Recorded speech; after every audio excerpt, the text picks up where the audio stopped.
At so ayun mga kalingap, nakabalik na nga po sila ng Pilipinas at balik nga po ulit sila sa kanilang misyon. Siguro naman po matutuloy na ang gaganaping ribbon cutting sa bahay ni Beyonce mga kalingap. Yan po ang ating pag-uusapan ngayong gabi.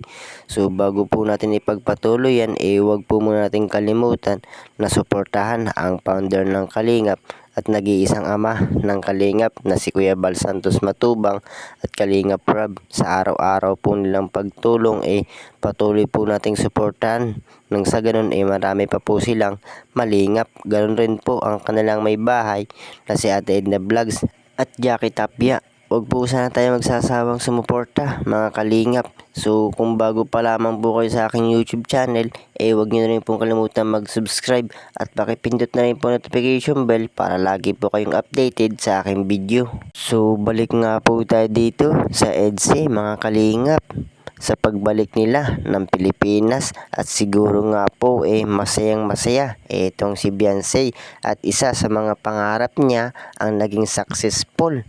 At talagang bago nga po sila umuwi, sinulit na nga rin po ni Papa Eds ang makasama itong si Beyonce. At dahil nga rin po masayang masaya nga rin po itong si Edo dahil nga po makasama niya na matagal sa Hong Kong itong si Beyonce mga kalingap. Pero bago nga po umuwi itong si Beyonce nalungkot at dahil uuwi na nga po sila. At may sinabi pa nga po itong si Beyonce na mamimiss daw niya po ang Hong Kong. Siyempre hindi naman po pwedeng mag-stay dun si Beyonce dahil nga rin po nag-aaral siya. Kaya sabi pa nga po niya kung babalik nga po siya sa Hong Kong, isasama niya nga po ang kanyang pamilya mga kalingap.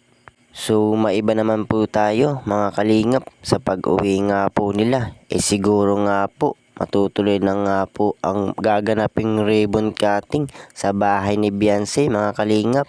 So balik nga po sila sa misyon sa pag-aayos ng bahay ni Beyonce dahil gaganapin nga po ang ribbon cutting sa March 1. Kaya busy nga po sila, lalong lalo na nga po dyan si Kalingap Rob sa pag-aayos ng bahay ni Beyonce.